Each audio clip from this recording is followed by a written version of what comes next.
Islamist attack after Islamist attack, how we might find social cohesion today in Europe. We got to go back to the beginning, to Muhammad. Now, here's the first interesting thing that few people understand. From 632, the year Muhammad died, 1 century later, 732, Muslims are now in the middle of Europe, fighting and abducting people and destroying churches. They found what they want to claim is this great time of tolerance and beauty, but they're acting like ISIS on steroids. They symbolically were trying to denigrate Christianity, but we don't talk about that. In 1 century, from Muhammad's death, they conquered 3/4 of the original Christian world, permanently. This is what's building up towards the First Crusade. So then let's go to the Crusades. You hear the word crusade, it's such a diabolical, evil thing, evil venture. Now, what they don't tell you, okay, is one, that's how effective they've been. They've gotten that narrative to become dominant. Maybe we just stick with 2025 and what's happening. We've had some reports from Congo, Nigeria. I think every week I have to read about dozens of Christians being killed. And of course, the media, they tell you, no, this is about climate change. But they actually do that. I've noticed, and I've been following this and writing about it a lot, Muslim persecution of Christians has been one of those most no topics. We don't want to go there. Make it relevant to what's going on now, because you've sort of given a historical context. In Germany, Muslims are going to be like 40% of the population. I mean, at that point, yeah, it's going to be like...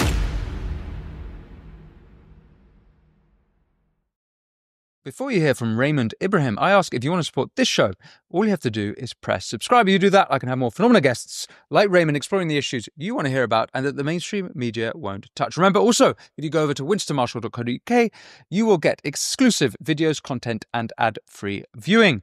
But without further ado, Raymond Ibrahim. Raymond Ibrahim, thank you so much for coming to speak with me on this show. There's 2 topics I'm keen to get into with you. You've done an amazing documentation of the persecution of Christians by Muslims in Africa and around the world, and you've been doing that for some time. You're also a prolific historian, documenting not only Islam in Europe, but Islam around the world. Before we get into those things, I wondered if you could tell me a little bit about yourself and tell viewers a bit about yourself, and also why you call yourself cancelled on your YouTube bio. Well, thanks, Winston. It's great to be with you. A little bit background on myself is I'm of Egyptian heritage descent, Coptic specifically. My family left Egypt, I think, in the very late 60s. I was born here, 73.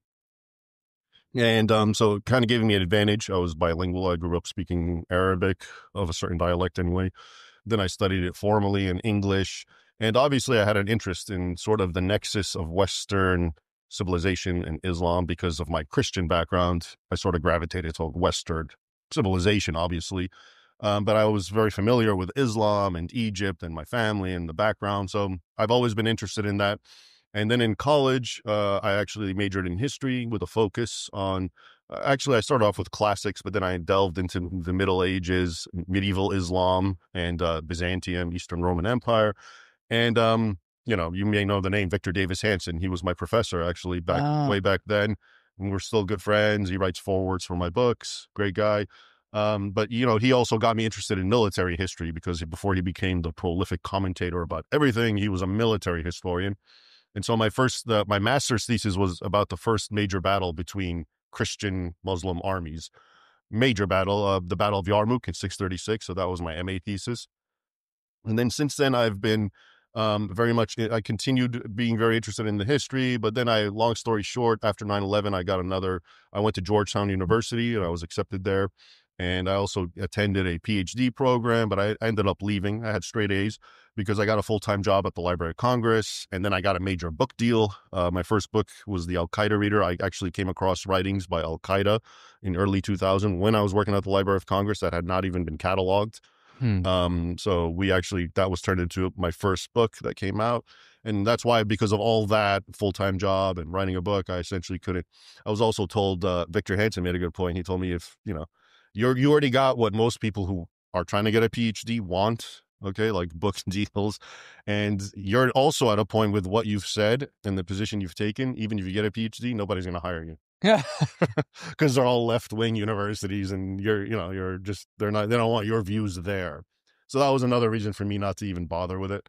And then soon after, around 2008 or 9, I essentially resigned from the Library of Congress. It was a great job. I was like a kid in a playground because I had access to all these very arcane, esoteric books. But and I've been a fellow at various think tanks since then, including the Gatestone Institute, the Middle East Forum. I was for a while at the Hoover Institute, etc. And that's it. Since then, I've also kind of gravitated back to my original academic interests, which is history. So my more recent books, one of them, 2013, I wrote Crucified Again, Exposing Islam's New War on Christians, which pertains to what we'll be talking about. It's about the persecution of Christians in the modern era. And then in 2018, I wrote Sword and Scimitar, 14 Centuries of War Between Islam and the West, which you might call my magnum opus, because it's like, this is what I was studying for over 20 years. It's the continuation of the Battle of Yarmouk. So that's chapter 1, Battle of Yarmouk. And then I go through all the other major encounters and wars all the way up until America's first war with Islam. Its first war as a nation, actually, the Barbary Wars. And that book's done very well, and it's been very controversial. You know, I was invited by the U.S. Army War College to give a talk about it. And then, I don't know if you know CARE, the Council on, they went ballistic. And the Council on American and Islamic Relations, which is like a brotherhood wing. Muslim Brotherhood. Yeah, Muslim Brotherhood. And they actually got me, they shamed the U.S. Army War College in rescinding my invitation by calling them racist. And I was a racist and a white supremacist. And it was just so childish and immature. But the U.S. Army War College basically buckled. But the good news is a lot of people, when some media reported on it, a lot of people actually came on my side and totally shamed them. And parents wanted to withdraw their kids out of it. And several congressmen sent a letter to Trump about it, and all kinds of organizations got on, so they re-invited me. Uncancelled. And yeah, I was uncancelled, and if anything, they told me it was the second largest event since a Buzz Aldrin event they had. Thanks to CARE right. for creating all that controversy. Everyone wanted to see what this is about, right? All publicity is good publicity, exactly. It turns out. Yeah, so that's a little aside. And then the other book I wrote, which is also very popular, also historical, is Defenders of the West, the Christian Heroes Who Stood Against Islam, where I just look at 8 biographies of kings and warriors and warlords who actually fought against Islam. And people really like it because it's such a different story than what you're told. One of them is Dracula, Vlad Tepes, Vlad the Impaler, who of course is the most demonized, and people are like, how would you put him in the book? But if you look at the sources, yeah, he identified as a Christian, Orthodox, and he fought against Islam, and he was basically the impalement, and we can even get into that. That was his way of, it was a tit for tat. That's what they were doing. He learned that as a hostage of the Ottomans, the Turks. He watched them impale his own people. So this was his own way of fighting them back. Anyway, and that gives you an idea of so much of what I try to do is give context and correctives to what we think we know about history, and a lot of it we don't, like the Crusades. A lot of people, think the Crusades, okay, these are evil ventures, white supremacists going to colonize some poor nation, and it's completely different, and we'll probably get into that. Well, the Crusades are back in the news because Pete Hegseth has got a crusade cross blazoned across his chest. And I've spoken a lot about that, but he's in the news more recently for another tattoo. He's in the news always for his tattoos, an Arabic tattoo of the word kafir, which means it's usually translated as infidel, but it means non-Muslim, but it has all these negative associations with it. So it's a pejorative. It's a complete pejorative. I mean, it's synonymous with subhuman, enemy, God hates you, we should kill you. That's what the word means. But it gets translated in English Qurans as unbeliever, very neutral sounding. So anyway, and it's funny, why are Muslims angry that he has the word kafir in on? He's an infidel, right? That's what Islam makes him. But they're angry because he's proud of it. You're a kafir, you should be embarrassed and ashamed.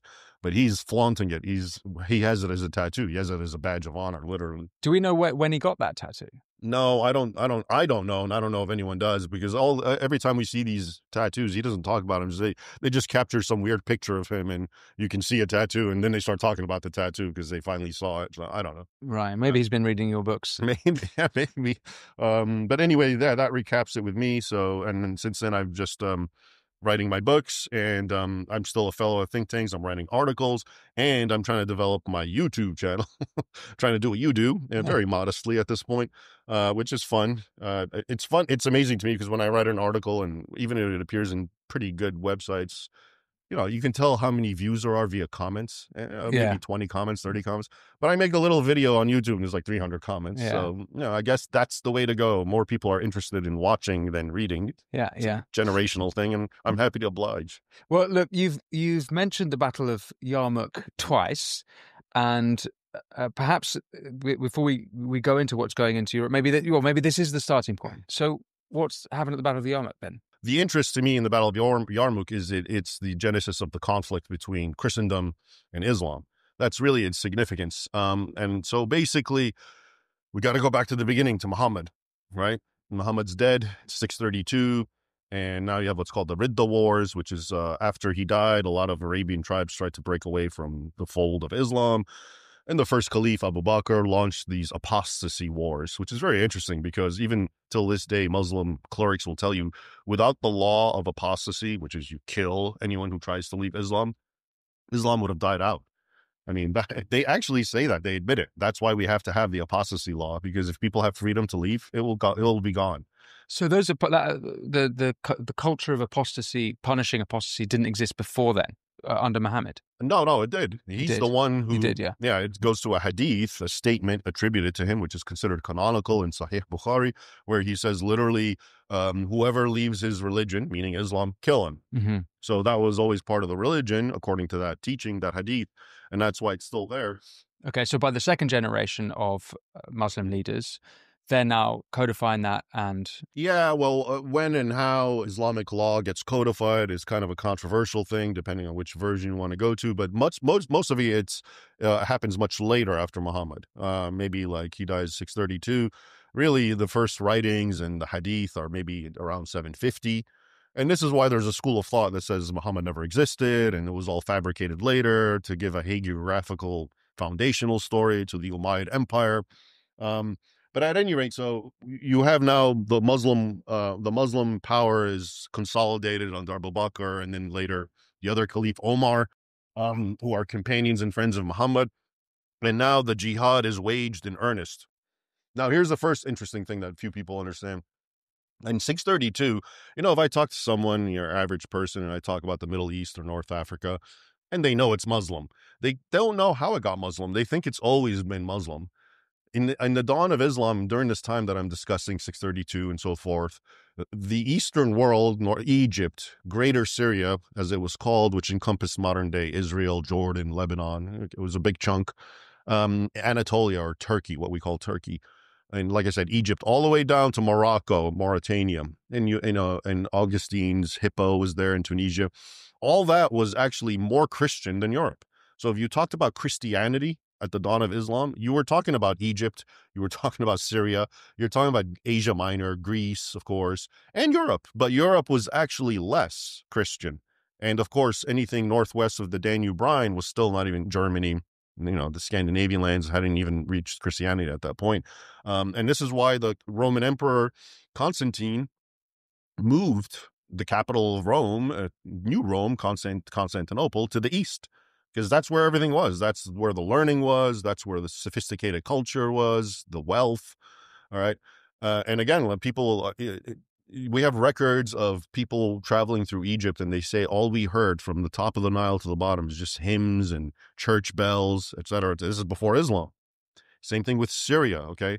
So people miss this context. This is what the Middle East was. If you wanted to talk about Christianity, there were 5 major centers. Okay. They call them sees. One was Rome, and the other 4 were in the Middle East. Okay. One was Alexandria, one was Antioch, one was Jerusalem, and then later Constantinople, all east, and all conquered by Islam. Okay. Which we'll get into. So anyway, we have the first major attack, and we have the Battle of Yarmouk in 636, and the Muslims prevail. Where is Yarmouk? Yeah, Yarmouk is a river in Syria, or it was in Greater Syria at the time, so I don't know if it's in part of Jordan now, but I'm pretty sure it's in Syria still. And that's where the two major armies, the Eastern Roman Empire, which they call Byzantium. I sort of don't like that word because it sort of creates a discontinuity between the Roman Empire. They saw themselves as Romans. Even the Arab accounts call them Romans, so this word Byzantine, anyway, but it's short, it's easy, it's succinct. So I interchange them. But the Eastern Roman Empire, basically, and the Arabs, the Muslims, fought there, and it was a major epic confrontations, and the Christians lost. And for various reasons, among it, there was a desert storm, which they weren't used to fighting in, whereas the Arabs were.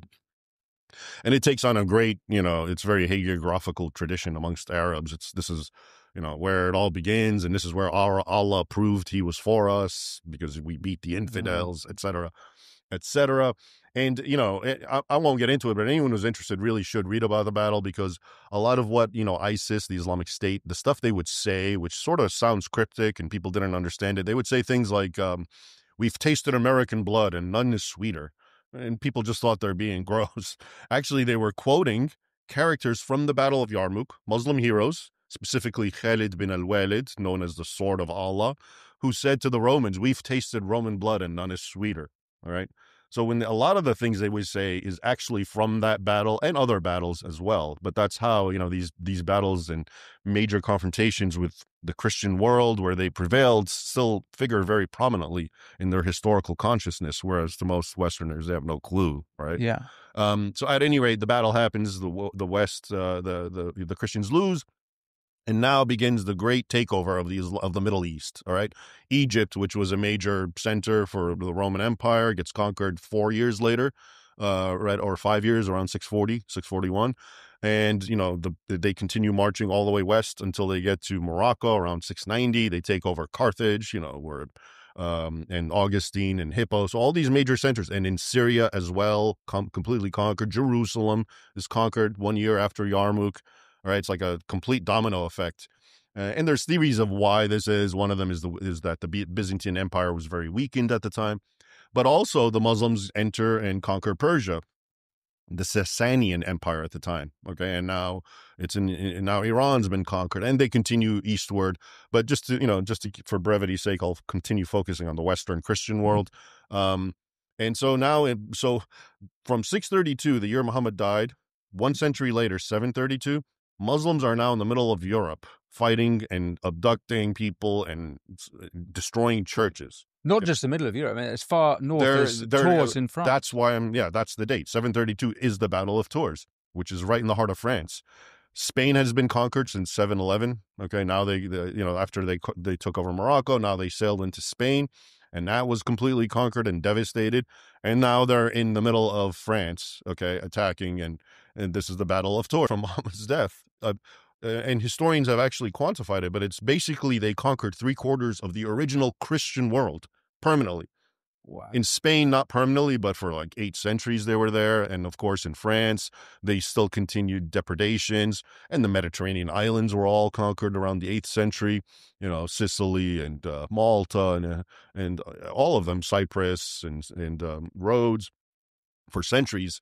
And again, to me, I'm just baffled at how people don't understand. These were not just Christian countries. These were the main Christian countries, and they just got conquered and Islamized, and nobody knows this. If you talk about those countries now, like Egypt or Syria, most people just have this vague notion they were always Muslim, and Islam spread there. No. And again, if you look at the sources, both the Arabic and Islamic and the European chronicles, they make it unequivocally clear this was violent bloodshed, conquest. And it's even worse in the Arabic recordings because they boast about it. The more violent it is, and the more, the atrocities committed against the Christian infidels, and the more churches destroyed, this is more a reflection of how pious the Muslim conquerors were. So it's actually worse in the Arab. I always find this amazing. It's more graphic sometimes than the European ones, which are a little more objective. They say, yes, we were attacked and thousands were butchered and enslaved in churches. But the Muslim ones revel in it. Okay.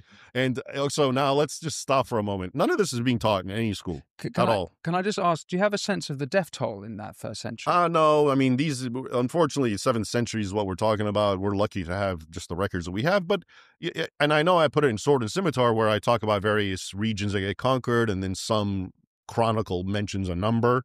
Okay, but it's very hard. It's very sketchy that time. I mean, this is we're now nearing to what traditionally was called the Dark Ages, because we have, which by the way, and we can get into, is a product of Islam.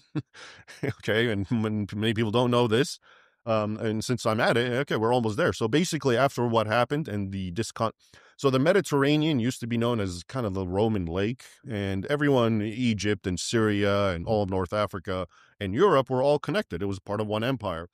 After Islam took everything basically south of that, North Africa and the Middle East, and I already told you that was the richer, more profound, the more sophisticated region. Little Europe, the rest of the Christian was cut off completely. Papyrus ended. It used to come from Egypt. That supply was eliminated. All of that is historically, was the beginning of what historians would call the Dark Ages. Okay, and you don't know. I mean, and one historian, Henry Perrin, he was, I think, a Belgian historian in the 19th century, an Orientalist, as they called them. He actually had an entire thesis about this. And basically his line is, without Muhammad, there'd be no Charlemagne. The rise of Charlemagne and the Frankish state was basically a response to the nonstop Islamic aggression and and the discontinuity of the Mediterranean. This is why now Europe had to develop on its own and start anew. And it was, it was the young kid on the block, the barbarians who had, conquered and assimilated into Christendom in the 5th century and whatnot. They no longer had the assistance of the East as they did before. Okay. And so now they became the small final bastion of Christendom, and they continued being attacked by Muslims. So, to finish this idea of the Dark Ages. So so people will tell you the Dark Ages historic, and they don't even want to use that term anymore for various reasons, but they would say it was the 8th century and the 9th century. And they would tell you because of Viking attacks and, attacks from nomadic tribes in the East. But the real attack was Islam. Okay. That was the main one from the South. And the Vikings, people don't even understand that a lot of the Viking raids, especially for slaves, okay, white slaves, was to feed the Arab slave emporium, because there was such a demand for white slaves. So Vikings were selling. Yeah, they would go to Ireland and England and France and wherever and conquer. And all those slaves, most of them would be sold down through the rivers of Russia to the caliphates, the Abbasids, for example, the Abbasid Caliphate. That used to be a well-known thing. And we know this as well because a lot of the treasure troves of Viking coins that are found in Scandinavia are Arab coins. So what commodity do Vikings have to give? Slaves. And we also have records for it. So, the whole point is Islam has had a profound impact on the shaping of Europe. And there's historians, I quote one in one of my books, something Cardini, where he basically says Islam was a midwife to Europe. It created Europe. And the reason Europe became martial and you had the night culture and everything, and a very staunch Christian kind of defensive posture, was because of Islam. It was surrounding it, and they knew what happened. They understood that 3/4 of Christendom was destroyed and conquered and Islamized. So we haven't even reached the Crusades, okay? And look what Islam had done. And I'm here to tell you, because I've looked at this, and parents write to me about school books, textbooks, and social science books. What I just described to you doesn't even get any mention. You just get one sentence about how Islam spread through trade in the Middle East, and they won't tell you the Middle East was so Christian before that. They always like to act like Europe was Christian and everything else wasn't. No, Europe was the leftover portion of Christendom that never got conquered. Portions of it did, Spain and the Balkans later under the Ottomans, and we'll get into that. But yeah, so this is, I'll stop so right why there. Do you think that they were so successful in so quickly conquering so much? Yeah, there's a lot of theories about that. The one which I touched on is, the Roman Empire and the Persians were at war right before the Islamic conquest, literally like a decade or two. They were constantly bleeding each other. So one theory is that they were both so exhausted that when this new power rose up in Arabia, they were able to just conquer them piecemeal. So that's one. The Muslim theory is God's on our side, and this is proof, and this is why we won. The contemporary Christian theory, this is how people always thought. They thought we were sinners. And so, God had raised Amalek against us, or whatever the Old Testament analogy is. He's raised some kind of pagan people to attack the believers, the Hebrews, and punish them and chastise them for their evil ways. So that comes out regularly amongst the Christian. Do you think that there's anything in the culture of Christianity that Yeah, well, that's the comparison. Edward Gibbon argument, okay, which is basically that, because of Christianity, it sort of emasculated the martial ethos of the Roman Empire, and it made them sitting ducks, for the Arabs. That's also I don't know how accurate that is, because you still find very martial Christians during this time, so Charlemagne is now the year 800. We have the rise of Charlemagne. Wait, before we get to Charlemagne, though, so the Muslim armies they don't conquer Tours, and they're fought back, right? And I think all the way back to Spain. You correct me if I get any of this history wrong. Yeah, no, right. So what galvanizes them, the Europeans, to fight back, and why is it that they don't go past into, at that point, presumably it's called Al-Andalus, right? So that's what the Arabs call it. Yeah. What would the Europeans have called that region? To them, it was. It's known sometimes as Iberia, but it's the Spains, because it was various Spanish kingdoms before it became one. Hispania, that was, I think, its Latin term. So there was at least by the time they got to Tours, which is a long way far into Europe, there was a sort of galvanizing of Christians. Christian armies, and there was a military response. Right. So in Spain, you had the Visigoths, okay, and Al-Andalus is actually because the Arabs, they somehow confused the Visigoths with the Vandals. Al-Andalus, Vandals, okay, so that's, I think, the origin of the etymology of that, why they call it that, because the Vandals were in North Africa also a little before that time, and they conflate them all together, Vandals, Visigoth. They fought back, the Visigoths, and they lost. I mean, they were, and again, these are very sketchy sources. We just have one or two chronicles that are vague, but we know they fought back and there were major battles, but they lost and they got Islamized. But then a very small group of Christians, according to both Muslim, and it's a very interesting story, led by a man named Peleo or Pelagius, and he was the one who supposedly initiated the Reconquista. So they fled into the rocky, barren regions of the northwestern quadrant of the Spanish peninsula, and they lived in caves, just a small group of Christians, okay? And the rest of the Christians became dhimmis, or subjects of the Islamic State, paying tribute and being essentially second-class citizens. And but from that small hole in the northwest quadrant is where the Reconquista begins, and it comes down slowly southwards. So that's almost immediately after. Yeah. Okay. According to the and then you've got sort of 800 years of battles between them until 1492, basically, and still Muslims are there even after 1492. But so basically from 711, we're talking like over 700 years, almost 8. And it's, to me, Spain is a microcosm of the sort of Christian-Muslim wars, because it's all just concentrated in one little nation. And, all the things that we know that we can talk about these conflicts manifest themselves in, stark display in Spain, okay? Because you have the Christians versus the Muslims. The Muslims are in the south, the Christians are in the north. They're in constant warfare. So they're not actually living amongst each other. They push to different regions. Well, so the Free Christians of the north, that were a small group, they started pushing south, and they were independent, and they were the enemies of the Muslims. A lot of Christians during the conquest did live in the south with the Muslims as second-class dhimmis, subjects, okay? And every time, as usual, when the Muslims and the Christians were fighting, the Muslims of the south versus the Free Christians of the north, the Muslims would take it out on their own Christians as a sort of collective punishment, and right. Yeah, that comes out a lot. And while we're at it, because someone's going to say, well, what about the great Andalusia? And this is where, this is where Jews and Christians and Muslims prospered and they loved each other. This is one of the themes or apologias that often comes up. And all I have to say to that, well, the easy answer, anyone who really wants to delve into this question, they should read the professor. He's a friend of mine, Dario Fernandez Morera. He wrote a book called The Andalusian Myth. A whole book, okay, just tearing into this idea.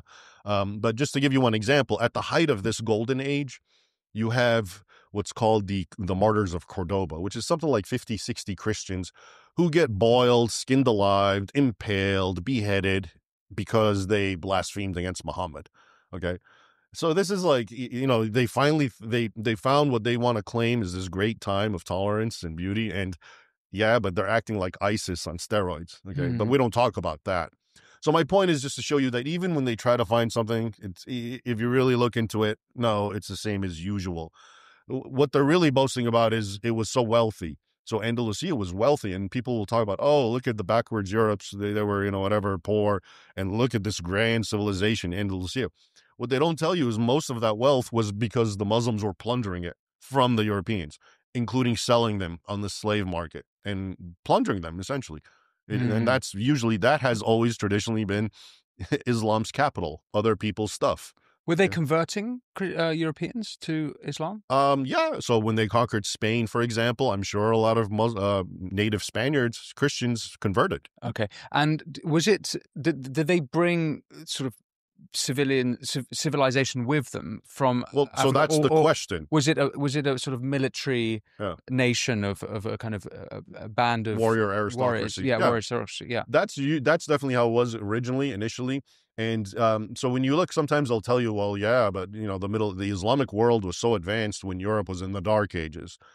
Okay, so what they don't tell you is, one, this is still an early time, so that a lot of the people who were inventing things or doing something important, Averroes, the philosopher, or whatever, a lot of these guys were either Christians or Jews, or even more often they had recently converted. So this important person or whatever just became a Muslim recently, or he was the son of a man who converted. So a lot of times, whatever credit is being allotted to Islam was really by Jews and Christians of the old civilizations doing what they've always been doing. Okay, but sort of Islam gets the credit. But where Islam really takes over, and then it really spreads and everyone becomes Muslim, you see the opposite. Okay, in Spain, to go back to that, it was the Muslims were obligated, especially when the Christians of the north were still weak, to wage 2 jihads every year, and it was always devastating. And they came back with the heads of, they would decapitate, make they pyramids. were obligated to wage. By who? By Islamic law. The Caliph said twice a year. And there are Islamic teachings in the Sharia of you have to launch raids on the infidel. You can't live in peace with them as long as you can. Obviously, if you're weak, you shouldn't. And very graphic, to the point that until now, there are portions of Spain, especially the middle zone, where the frontier, that are completely destroyed, and they still can't bring it back to life. It's just a complete war zone from all that. Okay. Wow. Yeah. So that's anyway. It's good we can kind of stop right here real quick, because now we're getting to near the Crusade time, and we haven't even gotten there. But just think it for a while. Like, all this is what happened before the First Crusade, right? Yeah. And when we talk about the First Crusade, you're going to find out the problem is people present it in a vacuum. They don't tell you what I just told you, and all of a sudden, it's just these crazy Catholics decided to go and go abuse the poor. A guy like John Esposito, I don't know if you've heard of him. He's a professor from Georgetown, where I went. And there's a quote, which I quote so often that I think I've memorized it from him. And he says, 5 centuries of peaceful coexistence elapsed between Muslims and Christians until an imperial papal power play led to a series of so-called holy wars, which have left an enduring legacy of mistrust and resentment amongst Muslims. In other words, before the First Crusade, which was called in 1095, I haven't even gotten there. I've basically stopped around 800, right? Yeah. Before that, he's saying Muslims and Christians lived in perfect peace and harmony. Even though I just got done telling you that Muslims conquered 3/4 of the Islamic world, of the Christian world through sheer violence and bloodshed. Okay. And that's what and the thing is, it's not just him. This is the official line amongst historians and academics. And I mentioned him because he was, especially back in the day when I was going there, every military analysts and politicians would consult him about questions about Islam. And it's the same thing with people like Karen Armstrong. She's a best-selling author about religions. You read what she says. Again, she'll start off with the Crusades and just how evil it was, and act like everything before it was nothing but Muslims being good to Christians. Okay, so these are what we would call, omission, lies by omission. Yeah. Right. But at that point, though, do we need to go back to Charlemagne to tie the bow on Charlemagne? No, not really. I mean, he's great for his own thing, Charles the Great. I'll give you one quick anecdote again, because it shows you the games they play. So it's known that he and Harun al-Rashid, the Caliph, the Abbasid Caliph, had good relations. Okay. And people use this often as, see. And where was that Caliph based? Baghdad. Okay. The Abbasid Caliphate. And we're talking now, the year 800 or a little after. And people will always show you, yeah, see, it's, Islam and Christians got along. You got two emperors, or a caliph and an emperor, and they were friends, et cetera, and they gave gifts to one each other. But when you dig in and you read the chronicles, and I quoted, I'm pretty sure in Sword and Scimitar, I discuss the chronicler of Charlemagne. He makes it perfectly clear that the reason Charlemagne was being nice and reaching out to Harun al-Rashid was almost like he was bribing him to be good to the Christians under his authority in Egypt, in Iraq, in the Islamic world, because there were so many Christians. So he says that, the chronicler, he says the reason he sought out friendships was so he can make the plight of Christians living in those regions less, and he can help them. Okay, so you see how, again, that is omitted, but we're told about, oh, look, they got along, because Muslims and Christians always get along. So that's I can leave it at that with Charlemagne. So then let's go to the Crusades. Yeah. This is Okay. quite a whistle-blow tour. So it's 1095. So 1095, but we have to start a little earlier to give context. So, everything I discussed was during the rise of the Arab Empire, and it went through iterations. You had the Umayyads, and then you had the Abbasids, which I just mentioned. And then sometime after that, the Abbasids start importing Turkic slaves and Islamizing them. Slave soldiers, okay? Like the Janissaries and the Mamluks. And long story short, before long, the Turks become very Muslim, and they become Sunni Muslims, which is important because we're going to talk a little bit about Shias. And eventually they take over, and they still keep the caliphate, the Abbasid, but he's more of a puppet figure, and the real power is the Seljuk Sultan. All right. Now, during this time, especially from like 1050 to 1090, okay, right before the First Crusade, these Seljuks are running amok. Okay, so the persecution and the destruction of Christians that I mentioned earlier under the Arabs, times 10. I mean, now it's horrific. Okay, they start in Armenia, Greater Armenia, which is, what we would say Eastern Anatolia. And according to the records, I'm thinking of Matthew of Edessa, who was a contemporary. They were just killing tens of thousands of Christians, Armenians, Greeks, okay, and burning every church in Ani, which was the capital at the time of Armenia. It was known as the city of 1,001 churches. They ritually burned down every church, destroyed every crucifix.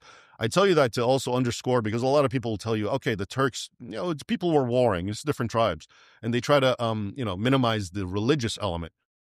So that's why I'm telling you that in their own sources, it's very clear that they did what ISIS would do. They symbolically were trying to denigrate Christianity. They would destroy churches. They would take the greatest cross of the greatest church and send it as a war trophy to Baghdad, to the caliph. Okay, so my point is, it wasn't just warfare. It had that jihadist ideological component. Okay, which again, historians like to just ignore as some sort of, whatever, but it's in the sources. And they were also in the Holy Land. You had pilgrims that were always going to the Holy Land, even though it was a hard venture, and they would get persecuted even before that under the Arabs in the 7th, 8th, 9th centuries. Now the Turks really took a new level. And, they would attack the pilgrims. They would extort even more money than they had to pay.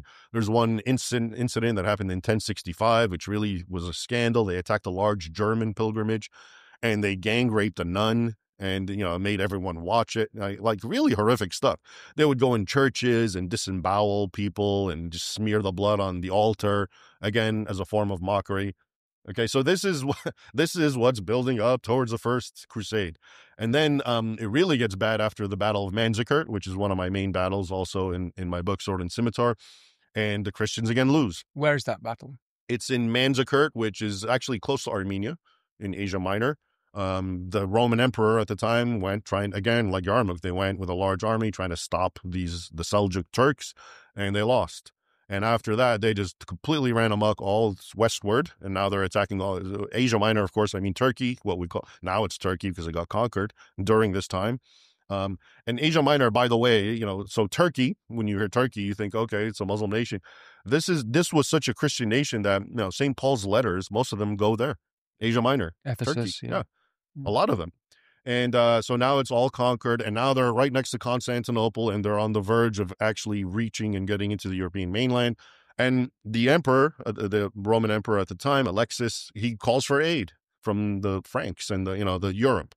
And he had friends there and, some nobles, and they all got together. And long story short, Pope Urban II at the Council of Clermont in 1095 in November, he basically stood up and he told everything that was happening. He mentioned everything I'm telling you, all the desecrations of churches, all the rape of women, and the forced Islamization of children, and the disemboweling of Christians. Very graphic stuff, okay, and which is in a lot of sources, so it's not one guy made it up.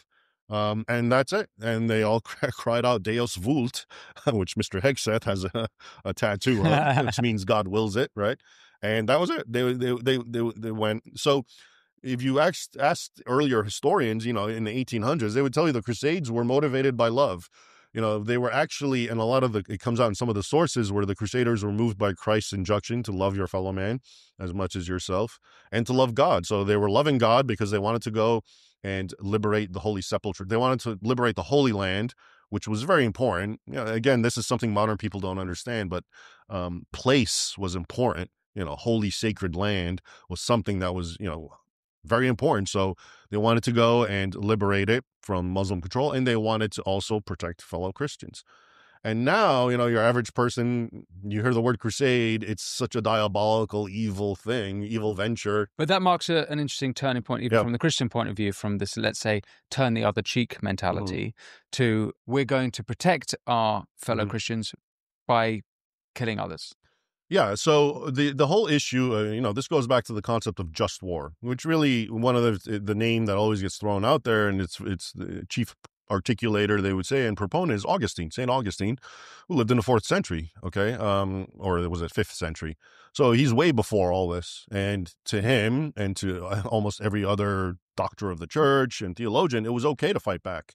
And, they would cite things like, a Roman centurion comes to Jesus, and Jesus heals his servant. And then Jesus, what does Jesus do when he does a miracle for someone? He tells them to repent, right? Change your way. He didn't tell this guy, hey, put your sword away, stop killing. I mean, this guy was a centurion. He oversaw the bloodshed, a lot of bloodshed. Jesus didn't say anything to him. Okay, so also John the Baptist, when people came to him and a bunch of soldiers came to him and saying, what must we do? He didn't tell them leave the army. He said, don't be content with your pay. Okay, so a lot of these were understood by early church theologians as justifying just war theory. As long as the war is not about, conquests and enforcing whatever, my will on you. If I'm defending my land, that was 100% Christian. Okay, and this is why, so if you don't understand everything I've been saying, if you didn't hear this, then how is Crusades just war? Because what you see is a bunch of Europeans going to Muslim territory. What's just in that?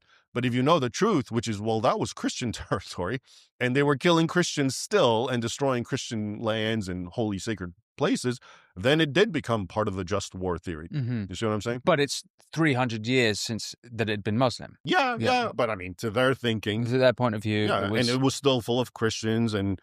I mean, I don't think they went by statutes of limitations, right? They didn't think that way, So, right? Okay. So in their mind, they still rationalized it, but specifically it was because they were killing Christians and attacking Christians' places. Okay, so that was it. Yeah, even if it wasn't Christian beforehand, I think they would have just war theory would cover the logic. Why are you killing innocent Christians? So this is the first of several crusades. Yeah. Can you take me? I actually am not too good on crusade history. Can you take me through them? Sure. So the first crusade is the most successful one. It's arguably the only successful one because they got what they want. They went through.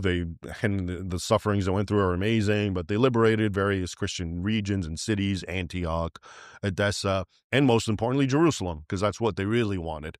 The Holy Sepulchres, or the Church of the Resurrection, was this massive complex that was built atop what is believed to have been Jesus's burial. Not just his burial, it was actually a humongous structure built during Constantine's time in the 300s. So in this church, you actually had where Jesus was betrayed, the Garden of Gethsemane, and then you also had where he was crucified, and you had where he was buried. Okay, and it was and resurrected. And a quick anecdote, which I almost forgot, but is pivotal to what we're talking about. In the year 1009, okay, so we got to go back in time a little bit. And just, again, what I'm going to tell you is going to, again, underscore just how Christian that region was and underscore the sorts of persecution that went. But there was a Fatimid caliph in Egypt, and the Fatimids were Shia, okay, and his name is Hakim Ba'amr Allah. And this guy, okay, they call him the Mad Caliph because they want to pretend that what he did, what I'm going to tell you, was the product of a maniac, right? Yeah, and there's no rationale. Under him, he had 30,000 churches in Egypt and in greater Syria destroyed. Okay, so first of all, 30,000, that's a humongous number of churches in an area that I thought was Muslim. Okay. And the source for this, which a lot of Western people try to ignore, is an Arabic Muslim source, Al-Makrizi. All right. And he says 30,000, and people say, no, that's a mistake. He put one too many zeros. He meant 300. And historians will write, 300 churches. But he wrote 30,000, including the Holy Sepulchre, the one that I'm discussing. He had it destroyed and pulverized. And then it was later rebuilt, a smaller version. But the one that I was telling you about by Constantine, he had it razed to the ground, this most important place for Christianity. As far as my geography of Jerusalem goes, that must have been huge, because where I know the rock where the crucifix was, the distance to that where it is believed that the tomb was. You're talking about the rock with the round stone. There's two places that people believe where Christ was buried. The one you're talking about, I think, is the later one that mostly Protestants actually accept. Catholics and Orthodox believe it was somewhere which was actually closer. Okay. Yeah. Okay. The Crusades, the first one is the most successful. Right. And then how did the first Crusades end? Let me just finish the Fatima thing, because this is very important, because it ties up to what we're talking about. So 30,000 churches destroyed. And again, I want to remind you, you have these people who are telling us 5 centuries of peaceful coexistence were between Muslims and Christians. What I just told you is 1009. This is the time frame they're talking about. 30,000 churches were completely destroyed. Okay. And these people are writing books and saying everything was fine until the First Crusade. You see how they present things in a vacuum? Yeah. They want you to think that the Christians were the aggressors. They had no reason to do what they did. Okay. All right. So the Crusades, you have various, what gives rise to them is essentially then the Muslims start winning back and conquering. So around 1144, you have the Second Crusade, because some Muslim sultan destroys Edessa on Christmas Day, which was a Christian principality. And it was full of Armenians and Greeks. And again, to give you an idea in the sources, when the Franks and the Crusaders came and liberated these regions, which had a lot of indigenous Christians, Armenians and Greeks and Syriacs, the sources talk about how they threw themselves and kissed their hands and feet. Now, why would they do that? I thought they lived in harmony with their Muslim overlords. Why would they want these strange men from Europe? Because they were all Christians, okay, and they were being persecuted. So in 1144, the Edessa is completely ransacked and destroyed. And just, again, like, very sadistic stuff is happening to the women and children. And it gave rise to a new crusade, okay? And that one was abysmal failure. They got nothing. They just died. Everyone who came. It was under King Louis and Conrad, I believe, the German emperor, completely destroyed. And then, things kind of status quo, and you still have Jerusalem, and you still have Antioch and other places. And then you get the rise of Saladin, okay? And he's as we all know, very popular. And, he actually conquers Jerusalem, all right? He had a major battle, the Battle of Hattin, the Two Horns, which is, in my book, Sword and Scimitar, has a whole chapter. In 1187, he wins. And he beats a massive Crusader army of the Kingdom of Jerusalem. And after that, they all fall like dominoes. He conquers Jerusalem. He conquers a lot of Christian territories, and there's only a few left. And that's what calls the Third Crusade. King Richard is, of course, the one who spearheaded it, but also King Philip as well from France. And Barbarossa, the German emperor, who unfortunately brought the biggest army, but then died on his way. He fell in the river. He was very old. King Richard is very impressive. I have a whole chapter dedicated to him and the Third Crusade and Defenders of the West, because when you read about this guy in the actual sources, it's amazing. Apparently he was a giant, okay, something like 6'6", or, because, oh, really? Yeah. And at that time, and the sources just describe him always leading his men, being in the center of the charge, the first one in, decapitating, slaughtering everyone. And the Muslims themselves, actually, in their sources, talk about him like that. So he was quite the formidable character. Very interesting. Anyway, the Third Crusade was kind of not a total victory, but not a total loss. Like, him and Saladin made a treaty so Christians can go back to Jerusalem, but it was still under Islamic control, and whatever. And then you have the Fourth Crusade, which people love to point fingers at, because it's where the Crusaders go and sack Constantinople. right? Christians attacking Christians. And that has its own story and different versions of why that happened. But before we get into that, I'm just remembering, again, very important point about Saladin before we leave Saladin. Now, this guy, you've heard how magnanimous Saladin was, right? And because I follow this and I read a lot of books, okay, about this, he's always held up as this great magnanimous and very tolerant, sultan. Until today, people say Christians can learn from him and his magnanimity, etc., etc. And he's, to me, and I made a video about him, he's the epitome of fake history. Because why do people say that? So, okay, if you look into sources, especially here's what they'll tell you. When Saladin conquered Jerusalem, which he did in 1187, he allowed the Christians to leave peacefully, and he was very magnanimous. And they always contrast it with the First Crusade in 1099, when the Christians conquered Jerusalem. Apparently, there was a bloodbath, okay? They killed everyone in sight, okay? So they use this. Now, what they don't tell you, okay, is one, according to the Muslim sources, he was like a fanatic jihadist who did nothing but persecute anyone who went against Islamic law. In Egypt, he had the Christians, the Copts, persecuted. He had their churches tarred. For what did they do, right? They're not crusaders. And then he had, after the Battle of Hattin, the Knights of the Temple and the Hospital, he gave them a choice to convert to Islam or be beheaded. They all said no, and he had something like 300 of them decapitated. In fact, going back to how ISIS, likes to live off history, when you see ISIS, the Islamic State, and those videos they made of Coptic Christians or whoever, and they have them in the orange jumpsuit, and they push them over and carve their heads off, that is directly lifted from what Saladin had done to these Christians at the Battle of Hattin. Exactly. That's how it's described. And they're emulating it, okay? And, also he did all sorts of other nasty stuff. His dying wish was to not just get rid of the Crusaders in the Holy Land, but to invade Europe until no one lived who didn't believe in Allah. I mean, this doesn't sound like a magnanimous, tolerant guy to me. You know what I mean? Okay. And then even what he did in Jerusalem, this supposedly magnanimous gesture, no bloodbath.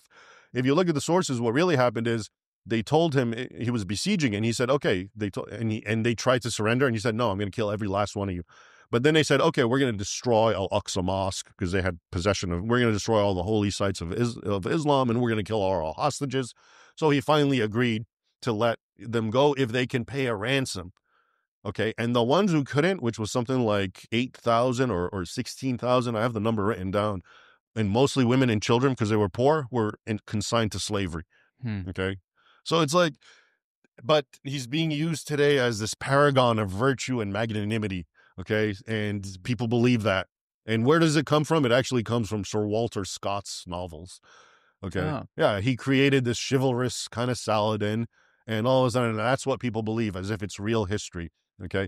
So anyway, I just wanted to emphasize that because, Saladin is a very popular figure when we talk about the Crusades, and so much of what is said about him is just, overdone, just so they can put up a Muslim on a pedestal and try to shame Christians with. But when you look at the reality, it's just not there. And where did the Jews fit in all of this? Were I understood that many of them were killed. Yeah. So the Jews, even before, and here's again one of those things where people try to demonize the Crusades because they attacked and killed Jews, and they did. But the Jews were being attacked and killed by Christians even before that. Well, what happened is, a lot of it was mostly the peasant crusaders, not the actual knights and, the formal armies. But a lot of them would go and, they'd get riled up and say, why are we traveling all this distance during their long trek to kill infidels who hate Jesus when we have them right here, the Jews who killed him? And they would rile themselves up and they'd go attack and kill them. And there were some terrible pogroms, weren't there? Yeah. But, it's also important to know that the church and the leaders were against it.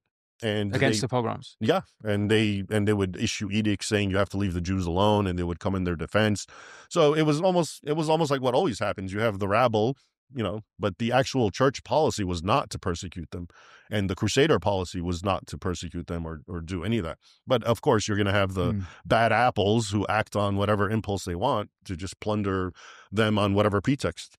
So at this point, though, we still have the Muslims in Spain. Right. The Crusades have the rest of Europe then is Christian. Right. And the the area that is now Israel, Lebanon, that's kind of going back and forth. No, that's under Muslim The control. Holy Land, yeah, at this point now it's under Muslim control. So the Crusaders finally get expelled in 1292. Okay, that's the end of it. Okay. After the fall of Acre, or Acre, however you want to pronounce it, that was the final stronghold after Saladin, and then the Mamluks came and they started conquering more, and then by 1292, you have no more Crusader presence in the Holy Land. Okay. So we'll come back to what happens next, because there's some important events, particularly there's 2 sieges on Vienna by the Ottomans, and I'm keen to ask you about Constantinople as well, or as we know it now, Istanbul. But you've mentioned a few times as we're discussing this that historians like to ignore this. Historians like to ignore that, or they paint this one-sided picture. And the way you actually describe it is that the one-sided picture they paint is the opposite of what is true. I'm curious about what you think the motivation is by those historians. I think there's several. I think today it's kind of, it's snowballed, and it's just, that's the narrative. So if you're just a moderately, if you go to college today and you're a history major and you're studying this field, you're not going to read primary sources, which you should. That used to be the original thing. You're supposed to, but you go read this, 3-4 books by the secondary source would be, like me, okay, a modern person who supposedly consults the primary sources and then, puts it into a book form and you read it. So most people will read that. And those books now, they've been going, and the question is why, but have painted a completely different picture. A guy like Sir Stephen Runciman, for example, he wrote like 4 or 5 volumes of the Crusades, and it was considered, the bestseller, et cetera, et cetera. I think came out maybe in the 50s or 60s. And now historians will tell you, yeah, this guy really had an axe to grind, and he was just dedicated to making the Christians look bad and making the Muslims look good. All right. And how do we know this? Because the ones who have taken the time to consult the primary sources are realizing what he's saying is not there. And oftentimes the opposite is there. So why? Okay. The reason why I would argue today, it's because of what we would call political correctness. It's this desire, honestly, okay, really to bring it down where, the narrative has to always be this. Christians, whites are bad. Non-Christians, brown people are good. Okay, this is it. That's the mantra, and everything has to conform to this. Why? Okay, we can get into that, but that has been the case for, I would say, a long time, since the 60s, okay? And this sort of self-hatred thing has arose. But, there's also other reasons, academic reasons. For example, you want to be a historian, okay, the thing that would make you popular is you come up with a new interpretation. So for the longest time, the interpretation was what I'm telling you. But if I can come up with something clever, like, oh, wait, actually, Andalusia was a great beacon of light and learning. Okay, wow, then I've made a new contribution, especially if it's what people want to hear. People want to hear that narrative for the reasons I just explained. They don't want to hear about, okay, Christians and Muslims fighting because Muslims are aggressors, etc. So all of these, but, again, today in the current climate, it's just, what I'm saying right now, I don't care how my books, Sword and Scimitar, has like over 1,000 citations, endnotes, to show you where I got my stuff, because I already knew I'm going to be attacked. Where'd you get that? Where'd you get that? So the facts are there, but, people they still, till this very day, want to believe that narrative, okay? And you see it everywhere, manifestations of what I just said, this narrative. Even if you're watching the news and there's some kind of incident or criminal activity in between a black man and a white man or something, it has to be spun a certain way. So, of course, it's been going on with history, because history, people talk about fake news, and it's very important, obviously, but to me, fake history is more important, because fake news is ephemeral, and it creates its mischief, but then it, vanishes and we move on to something else. Fake history, you create overarching narratives and basically paradigms where you sift reality through. So if I've created a fake history where, Muslim-Christian relations are such that Christians were the evil aggressors and Muslims were the poor guys, well, of course, now when you talk about anything in the modern era and you see it through that lens, it all makes perfect sense and gives you more reason to despise the Christians and the Westerners, etc. And that's what's been going on for a long time, which is why I think when I discuss these things, the number one response I get from people is like, I'm embarrassed I didn't know this, why didn't I learn this in school? And well, this is why you didn't, because there's a narrative. Fake news has a political agenda. Right. Then fake history, it's the agenda. More profound. It's more profound. Yeah. But it's still somewhat political, right? Yeah, of course, it is political, and it manifests itself ultimately in a political way. But it's very subtle, and it's harder to prove. And, so fake news, we can argue, oh, here's evidence that this guy didn't say whatever. But fake history, who's going to take the time to delve into the primary sources like, let's say, I did? And I did it because I love it, and I was at the Library of Congress, and I had access to all those books, and I know a couple of languages. So it's not that easy to do that, and you're just going to go by. If I go to the bookstores, Barnes and Nobles, for example, and I go to the Middle East or a history section, all the books, and I'm familiar with them, they're all the politically correct books that say the exact opposite of what I'm telling you. Yeah. So if you mean well and you want to read a book and you educate yourself and you go to Barnes and Nobles, you're gonna learn the exact opposite. And that's why I always find it funny that you're better off being ignorant, because if you're ignorant, if you're an learned person, maybe just dropped high school and you didn't go to college, you're probably gonna have a better understanding of what we're talking about from an instinctual level, at least. Yeah. But if the further you go into higher education and formally study these things, what happens is you learn the exact opposite, but then you're proud of it and you're so zealous about what because I got a degree. I know this. You don't know what you're talking about. Yeah. But what happened is you've been indoctrinated in lies. Yeah. So look, you've mentioned a couple of books that have changed the popular understanding of, let's say, the Crusades and these various other moments. But could you pinpoint to a specific moment in time when the narrative changed from, as you described earlier, there was a common understanding in Europe about Islam aggression in Europe, to now where most people have no idea? Is there a moment in time where that... The transitional phase, which is a good question. So, okay, honestly, it all really starts with, and a lot of people don't like to hear this, but with the Protestant Reformation, okay? Because with the break with the Catholic Church was a need to, I don't want to use the word demonize, but whatever, justify the break. And so anything the Catholic Church did became jaundiced and kind of bad, including the Crusades. And, the Protestants made good points, indulgences, et cetera, et cetera. I get that. That makes sense. But you got this move now where, like, whatever we can, however we can make Catholics look bad, we should. And that was the beginning. So Martin Luther, he condemned the Crusades. And then he condemned, when the Turks were actually invading Vienna or coming towards Austria, he actually said, don't fight back. And he said, this is God's way of punishing the Catholics and church, until they got close to where he was. And he actually changed his tune, literally, and wrote a new saying, no, you can't fight back. It is just war. I'm not lying to you. This is true. I can give you the evidence. How's that for motivated reasoning? So it really starts with a product. And look, I don't want to get into I'm not a theologian. I'm not arguing who's right theologically. I'm just saying, as a historical development, the rift in Christendom between Protestants and Catholics created a sort of hatred towards the Crusades, okay? Because it was another thing to point at and say, oh, look. And they also, this was also the beginning of the rehabilitation of Muslims in the eyes of Europeans. Because if Muslims are the enemies of the bad guys, the Catholics, they must be good, okay? And this is why till today, it's actually Protestant nations that are suffering from Islam, because they're the ones who have completely opened their doors and who follow this logic, which is Muslims are great. It's the Catholics you got to worry about. Okay, or at least elements of it still subconsciously maybe exist. And that's why you have Muslims running amok in Scandinavia and Sweden, in the UK and in Germany. But then you look at countries like Hungary and Poland, which is Hungary, I know, is Catholic, and so is Poland, and you don't see that sort of thing as much, of course. And I think that's so anyway, that's the beginning of it. I would say the Protestant Reformation. And again, this isn't me. I'm not talking about theology. I'm talking about historical development, which is normal, of course. And then you get the Enlightenment, right? And with the Enlightenment, all of a sudden now there's a kind of, it's not that the Muslims are good, but these Christians are fanatics. This is now Edward Gibbon, for example, and Voltaire and these guys. So now, once again, the Crusaders and their cause looks ridiculous and they're stupid and what are they fighting over? This is dumb, etc. Okay, and then you move on until you come to sort of the modern, 19th century, 1800s. Now you have serious scholars, Orientalists, and they just approach it in a very cold fashion. I actually like their writings; they're objective, okay, and they're looking at the sources. and they're actually better than the other guys, but you still have the influence of the sort of, the Protestant disdain for Crusades, and you have the, the Enlightenment disdain as well.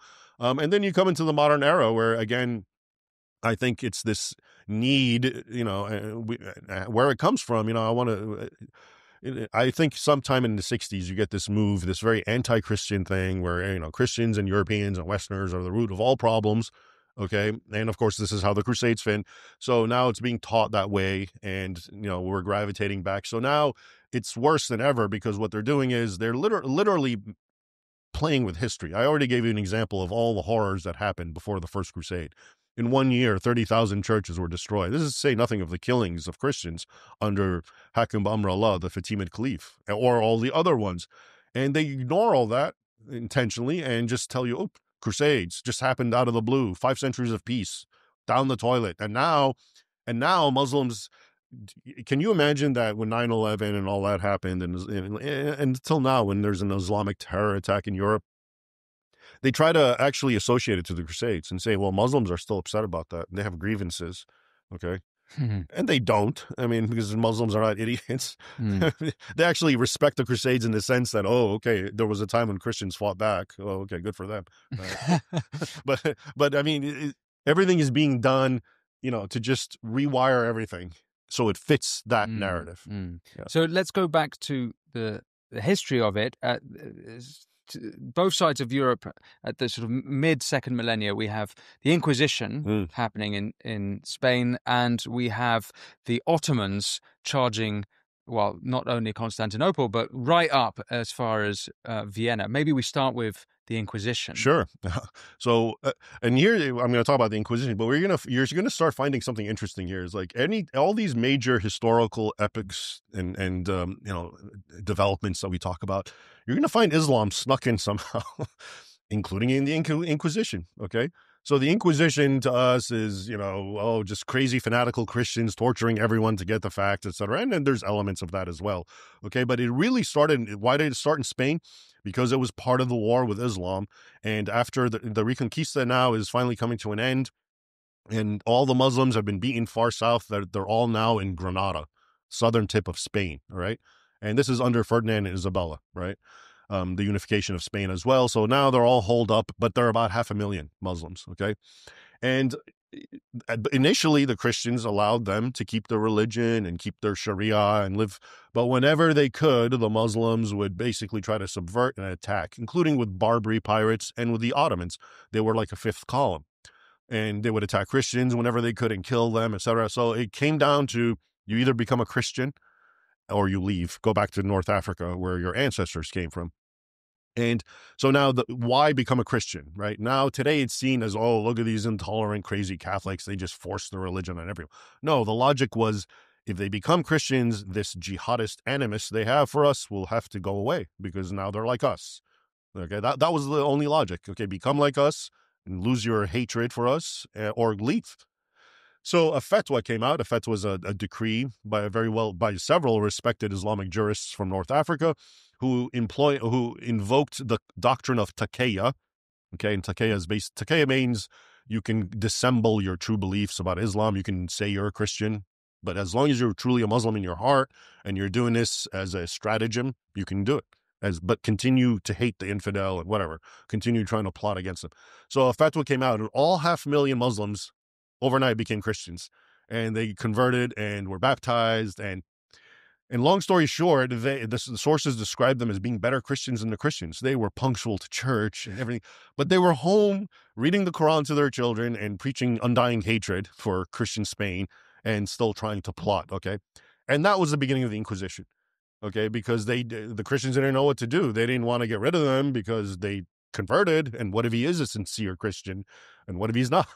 But they weren't aware that they were being deceitful. Yeah, finally, when they finally learned that they were being deceived, there's one guy who I quote, I think he's a priest from 15th century, and he says these people were better Christians than us, and yet in their hearts they still believed and were following the impostor, prophet.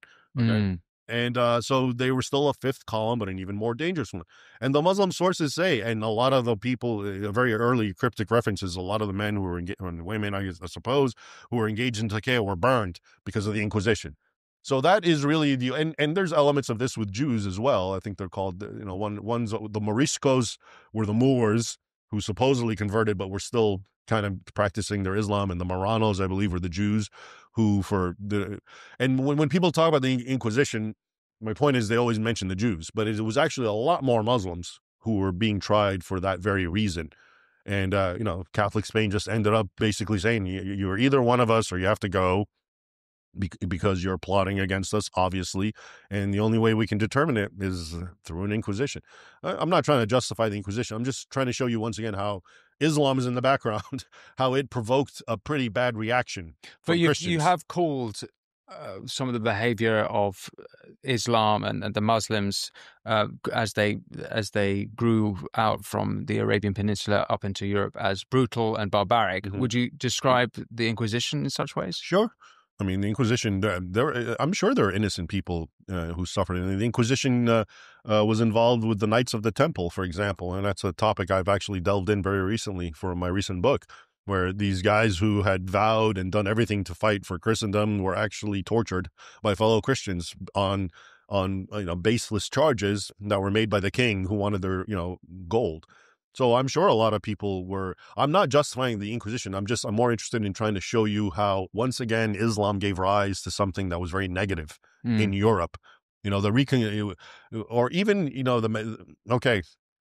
the Christopher Columbus. He sailed the ocean blue because he's looking for spices. People again don't understand the whole thing was about Islam. Okay.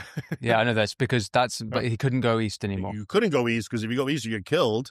Okay, by the Muslims, the Ottomans, and the Mamluks, and so forth. And not only that, in his own writings, he was doing this partially to help with the crusade. He wanted to find people who he thought would be Christians or converted to Christianity, and then they can be mobilized to go, like in a pincer movement, around and attack the Islamic world and liberate Jerusalem. So it was still that, or even the Portuguese before him. The Portuguese explorers, or usually Prince Henry, I think, is... or Henrique II is the main one who's attributed with this sort of traveling around the world. He was a complete crusader. That was his motivation entirely. Oh, really? Yeah, entirely. Oh, that was it. Wow. You see how Islam is just embedded in Europe's history, and so many it's events. Been completely taken out. Yeah, events were a reaction to it. Wow. So what about then the rise of the Ottomans? What year is Remind me what year Constantinople is 1453, May 29, when it's conquered. Yeah. And so what happened? Was that a very bloody, brutal, like the rest of it, or what's the story of the sacking of Constantinople? Okay, so I mentioned the Seljuk Turks, who were Turks, and they were the ones who were mainly during the First Crusade and a little bit afterwards. And then the Ottomans were more Turks. And the names Ottoman and Seljuk, these are the names of the founders. So Ottomans is their founder, their forefather, Osman is his name, and the other guy was Seljuk, but they're all Turks. And they rose in that area very close to Constantinople, and they eventually took over and consolidated all the Turkish tribes under them, and the Seljuks were gone, and they became the chief power at the time. There were really two powers, the Ottomans in Turkey, and in Egypt you had the Mamluks, who were slave soldiers. And Egypt kept importing them, and then eventually they took over. Anyways, and they were contending rivals, the Ottomans and the Mamluks, until the Ottomans actually beat the Mamluks in around 1517 and absorbed all of that whole area. So the Ottomans were definitely the scourge in more modern times. Okay, so from around 1400 up until 1683, they're at Vienna, right? They're surrounding Vienna. For those hundreds of years, the Ottomans completely devastated the Balkans, conquered so many regions, Greece, Bulgaria, Albania, all these regions. Hungary was one of its main enemies, but it also got conquered for about 150 years. And, like I said, it goes all the way up until 1683, and now they're around Vienna, again, encircling it with 200,000 And I'll tell you a very interesting story about Vienna because it's very applicable to today. Something's happening today about this. But in the Battle of Vienna in 1683, you have something like 200,000 Muslim Ottomans surrounding it. And on their way, they destroyed and devastated everything, killing 30,000 Christian captives, etc.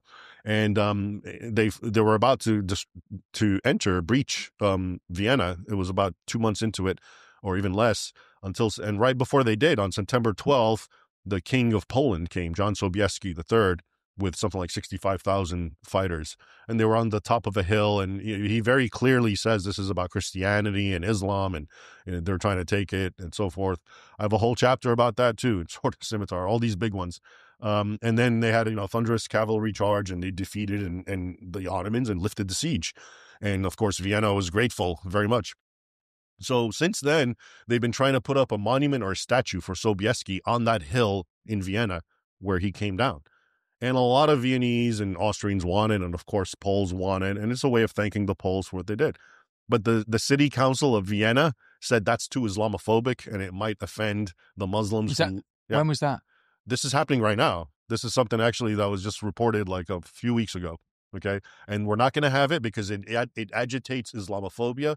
And then you look into Vienna, and it's like a bastion of Islam. I didn't know this, or until recently, there are more Muslim students than Catholic students. And Vienna, of course, was a Catholic nation. It was a seat of the Holy Roman Empire, which was why it was so important to Muslims to conquer. Like Rome. Today, there are more Muslim students in Vienna than Vienna, and constantly the mosques are being busted for teaching hate. Last year, there was a foiled plot on a Taylor Swift concert. Yeah. But I mean, there's a lot. I wrote an article, and there's so many things. And, these students tried to shoot up a Christian class, and they said because killing Christians get us into heaven. That's what the Muslims said, the students. So we're at it. So basically what's going on is Vienna is willing to spit in the eyes of the ancestors of the people who liberated them, to humor the descendants of the people who were attacking them and who are themselves currently criminalizing Vienna, because there's all these reports of how crime and rape has exponentially skyrocketed since this influx of Muslim migrants. Okay. Yeah. And it's just amazing. And a final, about these battles, because this is related. In France, also about a couple of months ago, a couple of Muslims tried to bomb something in Poitiers by Tours. Why? Because they wanted to avenge the defeat at the battle. You're kidding me. No, they were smarting about that. Still, this battle, most Westerners don't even remember. Again, showing you the long view of Muslims. 1,300 years later. Yeah. Wow. Seeing as we're recording in America, I just read the biography of Captain John Smith, who set up to fight Turks. Well, he set up the first successful colony at Jamestown. And before that, he's a man from Lincolnshire, and he went to fight the Turks in Hungary and was captured, became a slave, was taken all the way across to eastern Turkey, eventually escaped, walked up to Moscow, then walked all the way across Europe again to his friends in Hungary, and eventually, actually, he didn't even go home then at that point. He went off and went on some other adventures. But for me, it goes to show that actually even the founding of America, I mean, you mentioned the Barbary Wars earlier, that this stuff would very much have been in the imagination of the founders of this country, as we've seemed to have forgotten all of that stuff. But isn't it ironic? John Smith, I mean, he's mostly famous for what? Pocahontas? Yeah. Right? But here, even this guy has this long, sordid affair with Islam, right? Yeah. And since you mentioned it, and since I've been talking about history and I went up to 1683, let me actually finish it off with Barbary, because that's very important. Yeah. People don't realize it. I mean, think about this. America's first war as a nation after gaining independence from your country was against Muslims. And with Jefferson, Yeah, Jefferson. And why? Because they were using the very same logic that all the other Muslims that I quoted, the jihad, etc., you're an infidel. And so they start attacking and plundering American vessels sometime in, I think, 1780 or something, right? Soon after the Revolutionary War. And long story short, Jefferson and John Adams, they meet with the ambassador from Barbary, I think Tripoli, Abdul something. I have it in my book. And they say, what have you, we're willing to be friends and trade. Why are you attacking us? What have we done to you? And then Jefferson, he wrote a letter to Congress, which we still have, with the ambassador's response. And to paraphrase it, he basically told him, our Quran says and our prophet says you're our enemy, and it's our right and duty to attack and plunder and kill you and enslave you wherever we can find you. And most people don't realize that he was actually paraphrasing Quran 9:5, which is known in Islam as the sword verse. And it says, lay in wait wherever you can find the infidel and ambush them and kill them and enslave them. Okay. So anyway, so it's the same mentality, same logic. America's very first war. It just became a nation. It hasn't even had its first president yet, George Washington. And it gets dragged into eventually 2 wars. Okay. The first is the first Barbary War in 1801, and that drags on. And again in 1815. Okay. So, so here, look, we fast forwarded almost 1,200 years since the Battle of Yarmouk, right? In 636, now we're in 1815. And it's the same mentality, same logic. And it's the same thing that they tell us. Islam doesn't mean that. Islam means peace. And that's how effective they've been. They've gone that narrative to become dominant, even though the long storied past of history is it's an unwavering continuity of Islamic hostility based on Islamic teachings and jihad. Yeah.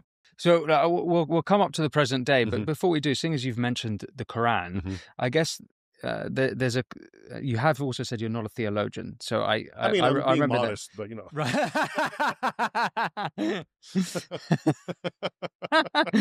right.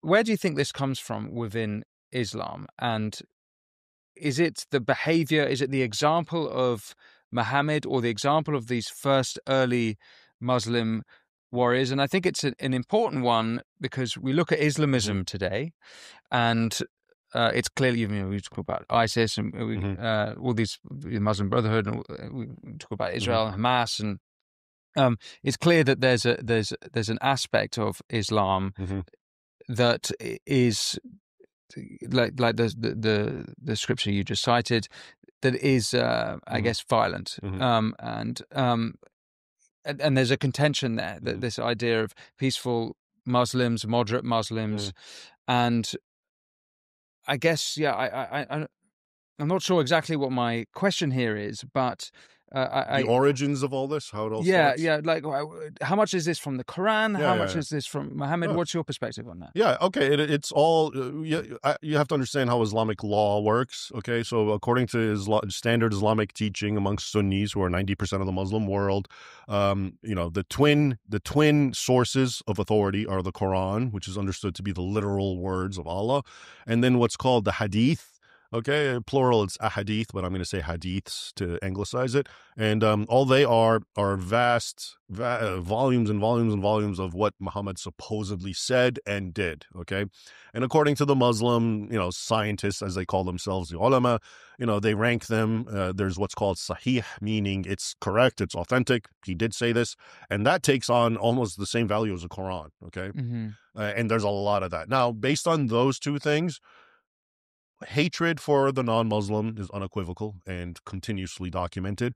War on them as jihad, continuously documented.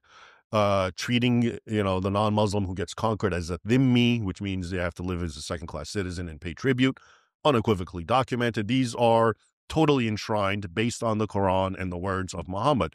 Okay, his example. And Muslims, the word Sunni, I mentioned them, the Sunni means like the example. So a Sunni is trying to follow the example of Muhammad. So if Muhammad waged war on infidels, that's what we have to do as well. So it's unequivocally clear. A person will tell you that, no, Islam doesn't teach violence, etc. He's either really, really ignorant or being very, very, very deceptive. And it could be one or the other. But if you've taken the time to study them, as I have in their original languages, and that's another problem. If you look at the Quran today, they're mistranslating it intentionally. They add words that don't exist. So for example, Quran 9:29 will say, which literally says, fight the people of the book, which means Jews and Christians, until they pay tribute and feel themselves subdued. Okay, and that's the teaching that's what justifies jizya. It uses the word jizya. A lot of English now Quran translations say, fight the people of the book if they fight you first.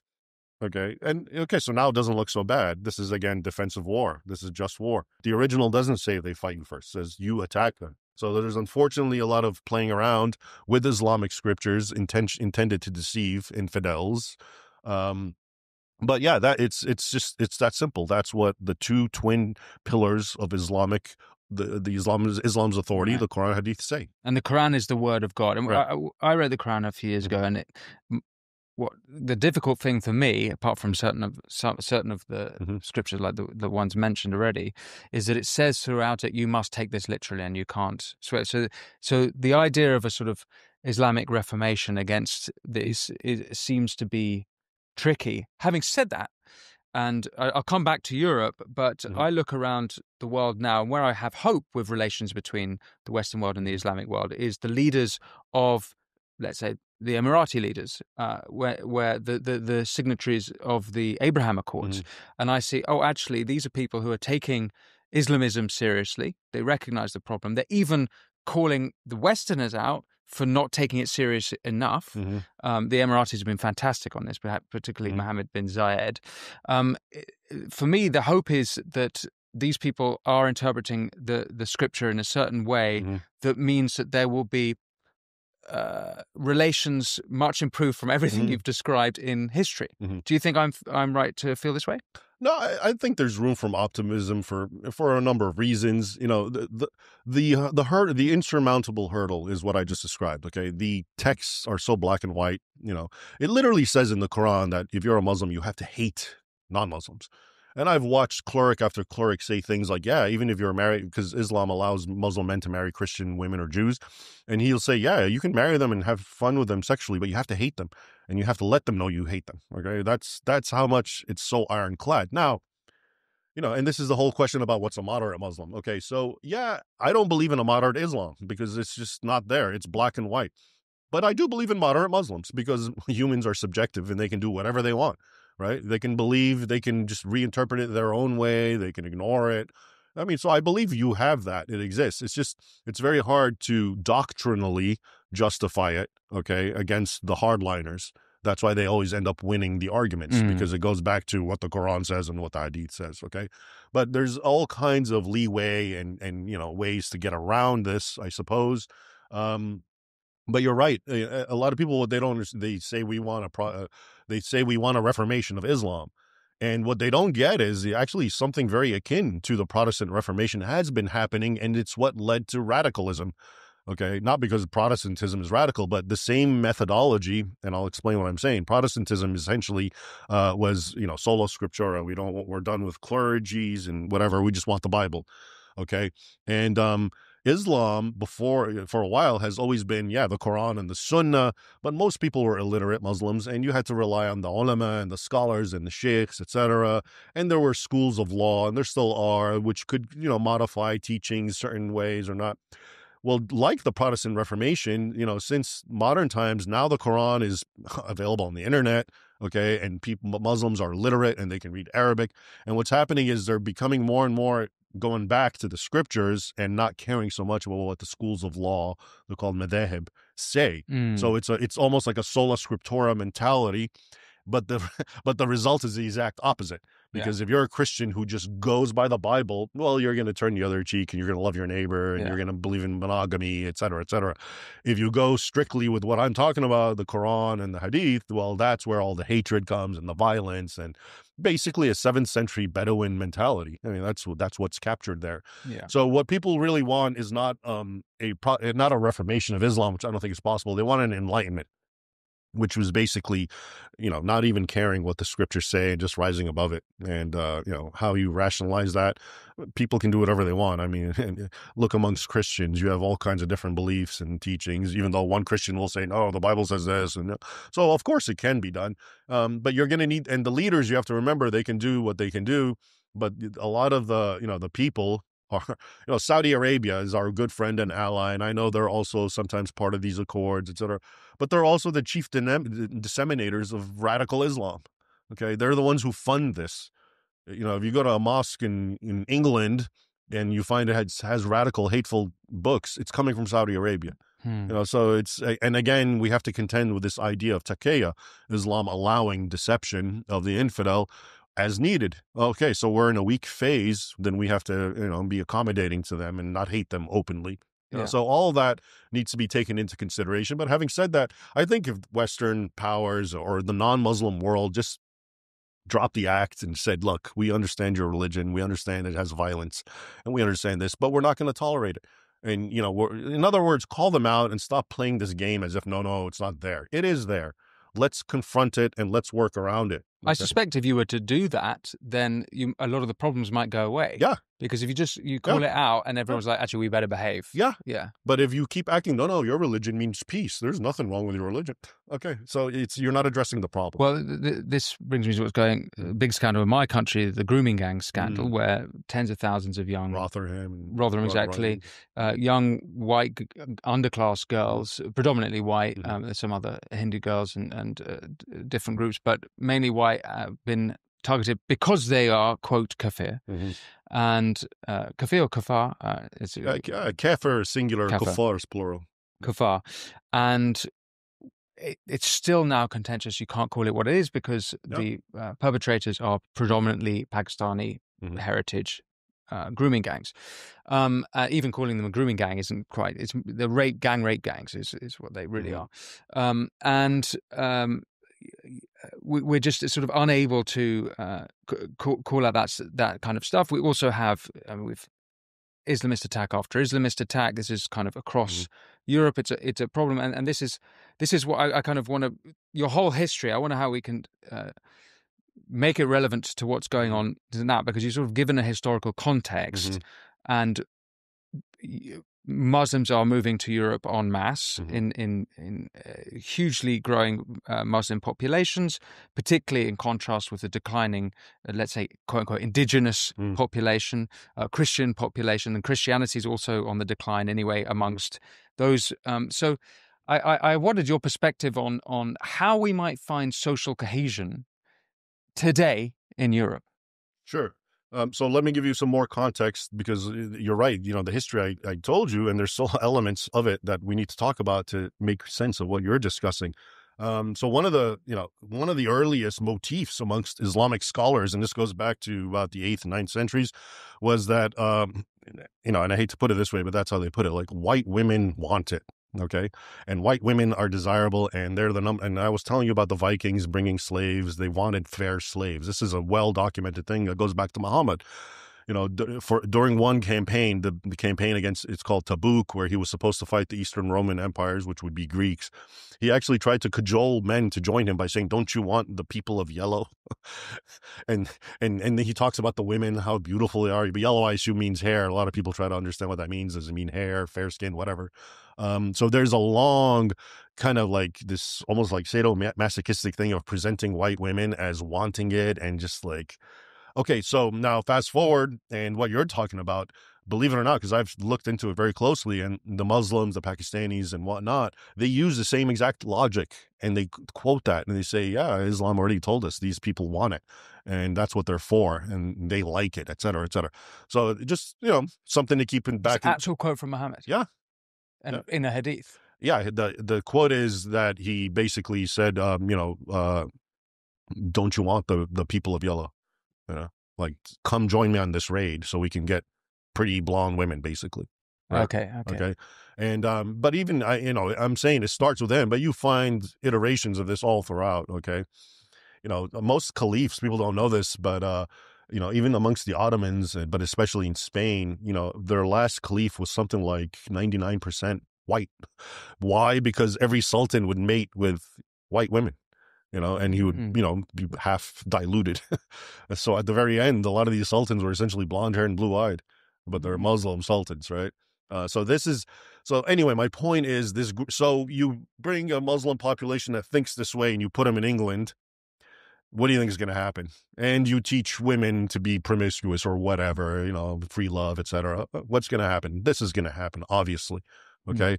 As far as you're asking me, how to get past all that, and the thing with England, and I mean, you telling me is the attack on is free speech getting that bad? Because it seems like you can't call out, like you just said, you can't even call something what it is anymore. It's amazing. Yeah, I mean, that's a whole other and people being arrested, and it's like anyway. So it's just amazing to me. You compare and contrast what I've been talking about, which is Europeans, King Richard, speaking of England, who fought tooth and nail to keep Islam out of Europe. Okay. And now all of a sudden, and this is why history and doctrine is important, because they've told us the exact opposite of what I'm saying, which is, no, Islam is wonderful. It means peace. What are you talking about? Let's bring them in by the boatloads or whatever, millions. And guess what? You see what's happening, because it's just a continuum of what always happened. So on the one hand, you have Muslims walking in perfect step with their ancestors, and now you have Westerners in perfect discontinuity with their ancestors. They've just completely rejected. Or perhaps continuity with the ancestors pre the first invasion from of Islam into Europe. So this is like, if you go back 1,500 years, right? Do you see some sort of parallel with that, do you think, or is that a stretch? Well, no, because there was no time in history where Islam tried to get into Europe that they said, come on in. They just either lost and fought, right, like in Spain. Right. Okay, but they always resisted. So this is the first time they've been invited. So this is unprecedented, in. What's happening, where, you're inviting them, and they're acting the same way as usual, and your people are suffering, and then you buckle down even more and stifle your people and keep bringing in more, and it's just like, what's really going on? Then is there anywhere else in the world outside of Europe where there is where Muslims and Christians and Jews have been able to live side by side? In Europe, you have countries like Albania and maybe Montenegro, and we had in the Bosnian War, we had concentration camps with Muslims rounded up. Yeah, so it's not really a great place to look. I don't think. No. But by and large, those countries until now, you can see Muslims and Christians living side by side. But the reason, honestly, is the Muslims are not very Muslim, and the Christians aren't even very Christian. In other words, the people there are very secular. You look at a Muslim in a lot of these European countries, and they just they don't know the first thing about. I've talked to them, and they don't know the first thing about Islam, but they're Muslim by name. So I think that's one of the reasons that you can have that. Look, if Muslims are in power, and they're the dominant group, and they're upholding and following Islamic teachings, then by nature, the non-Muslim, the Jew, the Christian is going to have to live as a second-class citizen. Okay, so like in Egypt, for example, which was a very Christian nation, and now it's 90% Muslim, let's say 10% Christian. Okay, so there's constant persecution, but there's all these laws against churches. Okay, so I just read a report, finally came out, the numbers. And long story short, Christians are always complaining we need churches, and they're not allowing them to build churches. And if you go back to Islamic law, Islamic teaching, which I was discussing as based on the hadith and so forth, you're not supposed to, Christians who are conquered, they can live and pay tribute, but they can't build their churches. So until today, in a modern nation like Egypt, you have that law, or kernels of it still exist. Okay, and it finally came out that when you do all the number crunching, for every one church that Christians have, Muslims have 60, if you even up their numbers as population.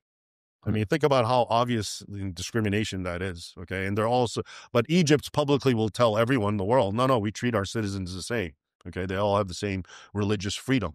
But 1 to 60, that ratio is pretty telling. So, but Egypt, its constitution, Article 2, says we trace our legislation to Sharia. And so it's even it's in the constitution. So as long as Muslims are going to live, it's just plain and simple. The Islamic law, Islamic teaching is black and white, and it is divisive, it is discriminatory, and it does incite violence against the non-Muslim. That's it, okay? Now, to what extent Muslims are going to enforce that or live up to it? Okay, maybe some don't care, and in that case, you can live with them, all right? I often give a good analogy. I try to understand what a moderate Muslim is. Okay, and it's the Nazi analogy, okay, which is a little, Here we go. Hear me out. Oh dear. No, it doesn't sound so bad. You hear me out. Okay, so he went there. No. All right, here's what I'm saying. Nazism is a body of teachings. It's an ideology, okay, and it has white supremacy ideas in it, okay, and it has other teachings, whatever. National Socialists, they come to power. And then you got a guy like Oskar Schindler, all right? And he was a Nazi. He was an actual ranking Nazi. And his story, he saved Jews and et cetera. And he went out of his way, and, it's no small threat to himself. But he was a Nazi. Okay, so my question to you is, what he did, his good deed, was that an aspect of his personality, of him rising above Nazism? Or was he practicing a moderate form of Nazism? Okay? I think you're going to tell me he just rose above it and did not implement the the supremacist aspect, killing Jews, whatever. Okay, Mm. he rose above it, and that's how we have to understand Muslims and moderate Muslims. Okay, the Islam has its negative teachings, its violence, its divisiveness, its hate. Okay, if a Muslim doesn't act that way, and I know there's Muslims who don't do that. Okay, and they're good people. Is that because they're practicing moderate Islam, or is it because they rose above it? See, when you say that, all of a sudden people want to say, no, it's a moderate Islam. But they won't do that with Nazism. They'll say, no, Nazism is what it is. It's a violent supremacist creed. I think the obvious problem with that analogy is that moderate Muslims who I've spoken to on this show, rather than rising above Islam, they'll appeal to other scripture. And then they'll say there's a contention here, there's a contradiction, so we're going to appeal to this and this one where it says, right. They will do that. You're right. But what I'm saying is, which is not, you can't do that with Nazism. You can't appeal to another side of Nazism. Well, no, I would argue what's happening is they're being disingenuous. Okay, they're making an appeal, saying, "Oh no, there's a way around this," and I'm telling you, no, there isn't. Okay, so yeah, it would be like a Nazi telling you, no, wait, there's aspects of Nazism where allows for this, and you and I know there isn't. So give me an example of what they would say, for example. Unfortunately, I'm not equipped enough to have this argument, but I would say that there's enough contradiction within the Quran that it's clear that they would have a problem where there might not be the same contradictions in Nazism. It's pretty clear cut what they thought about the Jews. If you're okay, so if you're the kind of Muslim who is, I'm going to read the Quran and understand it my own way, and that's fine, then yeah, you can do that. But to be a true Sunni Muslim, that's not how it works.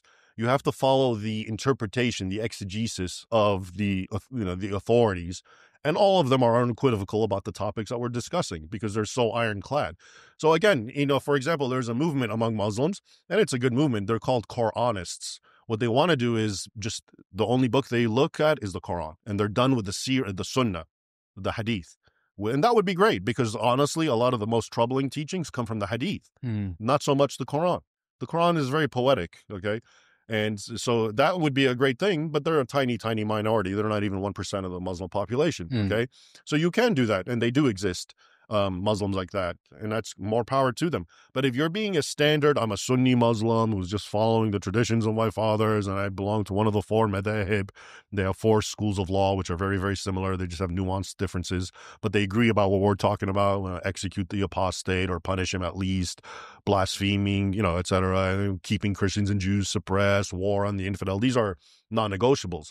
Okay, so if you're that kind of Muslim, yeah, I mean, I can say to the infidel, no, there's a way around this, but that would be like me telling someone who's ignorant of Nazism, and I'd be like, no, in Nazism, there's room for Jews and and non-Aryans to live in peace, and okay, you'll believe it. But I'm just saying that they can say whatever they want and they can believe it, and there can be large numbers of Muslims who live that way, but this is not in accordance with Islamic mainstream Islam. Just like a Nazi can say, no, I love, non-Aryans, but yeah, that's not in accordance with Nazi ideology. Right. We mentioned right at the beginning of this conversation that we would look at your work on exposing the terrible treatment of Christians by Muslims around the world. Now, it's been an amazing, long conversation so far, so I appreciate that I'm breaching a new topic, but what perhaps we can touch on some of the most recent things, and then I'll put listeners to go to your reporting on your website. Sure. But maybe we just stick with 2025 and what's happening. We've had some reports from Congo, Nigeria, and even Syria, although it's very mixed reporting on Syria, and I'm not sure how true it is there, but I wondered, if you could explain what's going on. So, the persecution of Christians, and it really dovetails wonderfully with what we're talking about, because it's part of the continuum. The persecution of Christians by Muslims has always been there from the very beginning, because most of Muslim lands are in Christian territory, and that's why so many of them ended up converting to Islam.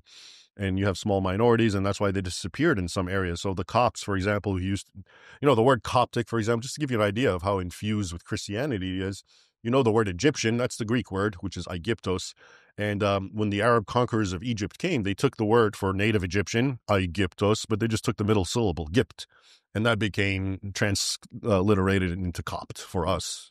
So it just means Egyptian. Yeah. But it means Christian because all the Egyptians were Christians. So Copt means Christian and Egyptian. Anyway, so they went from being the majority, almost 100%, to now they're 10% because of 14 centuries of discrimination and, sporadic persecution, which is well documented, by the way. Anyone who's interested can get a book called A Sword Over the Nile, which is, it's not my book, but it's really great because it's based on the primary sources of what happened to the Christians of Egypt. Anyway, what's interesting is if you fast forward, during the attacks on Christians of the Middle East, Egypt, Syria, everywhere, it was, again, attacks on churches, attacks on their persons, of course, extorting money from them as a form of jizya, tribute, enslaving their women and children, etc. That's still going on. Okay. And it's in all the Islamic worlds to different degrees.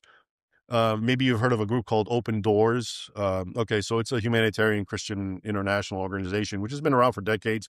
And every year they publish a report. It's called the World Watch List. And it ranks the 50 worst nations to be a Christian, where Christians are most persecuted. And I write about it every year. And, habitually 37, 38 of the 50 are Muslim nations.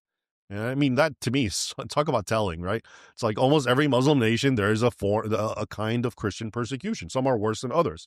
Okay, now we can go to Africa. That's the worst. Sub-Saharan Africa. That, according to a lot of human rights groups, there's a genocide in Nigeria.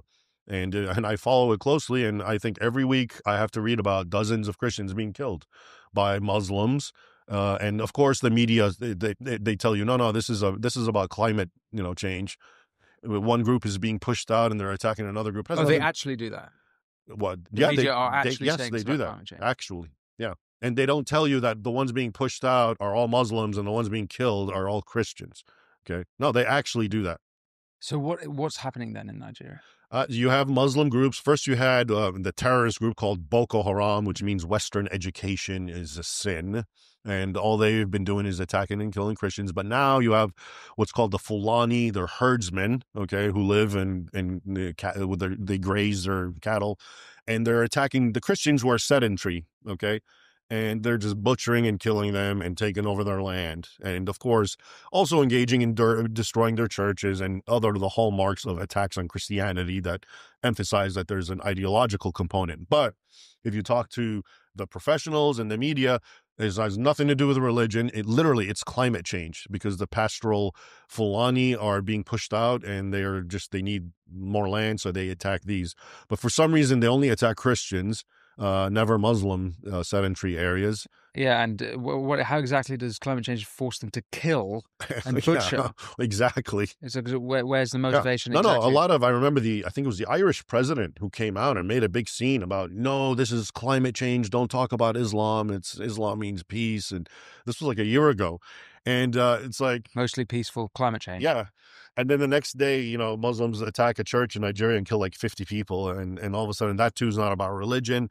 I've really followed this, and the acrobatics they play to just make you think this isn't about religion are amazing, even though it's so obvious about religion. I once quoted a black nun from Nigeria, who's like, it's hard for us not to believe this is about religion when they're dressed in black, screaming Allah Akbar and break the cross, and you tell me it's about climate change. So that's Nigeria, but in sub-Saharan Africa. In Nigeria, do we have a sense of the death toll? I've seen various reports, and it apparently got really, really bad starting around 2009, and has been going on and off. But I would say, maybe 70,000. Yeah, just butchered. And what has the Christian response been to that? The Nigerian Christian? Nigerian or the greater Christian? The greater Christian response is it's not happening, and there's nothing to see here. Black lives apparently only matter if they're not Christian. It's one of those things where if it was the opposite, if this was, let's say, Muslims being killed by Christians, this would be on the news nonstop. Everyone would know about it, But such as it is, and again, why do you think that the Christians don't care about this? I mean, I think to a great degree, a lot of them don't know. So they're basically just misled by the media that they trust. Fox News isn't going to talk about this either, right? So for whatever reason, This isn't a topic for them. But I'd have hoped that like the Church of England or the leaders of the churches who yeah. do know about it, Right. they absolutely know about it, would be every single day. But a every lot of single them, church service, they'd be but praying you know, about it. also a lot of these churches don't want to antagonize Muslims, and they're more excited and more proud about holding hands with a Muslim imam and showing their wonderful, you know, ecumenicism reach out. So a lot of them don't want to. Pope Francis, you know, he writes encyclicals about this and that. How about Christians being butchered left and right? You know, any word on that? Nope. We don't want to talk. So again, you have to understand that amongst Christians of all denominations, there's this political correctness, this need to like make Muslims look good, and you know, et cetera, et cetera. So they don't want to talk about it. It's if you talk about Christian persecution, you totally overthrow the narrative that they've been trying to build. Because, you know, if you talk about Muslims attacking Israel, okay, it kind of makes sense because they're the underdog, they're angry, they're fighting back. Okay. But if you look at the Muslim world and you realize Muslims are dominant there and they're persecuting their tiny minorities simply because of religious differences, because they're not Muslims, then you start realizing, okay, so Muslims are just intolerant. And maybe this isn't about what's happening in Israel. Maybe this is just something among them. So that I've noticed, and I've been following this and writing about it a lot. Muslim persecution of Christians has been one of those most no topics. We don't want to go there because there's no rationale to it. Muslims attack Israel, Muslim bomb Western cities.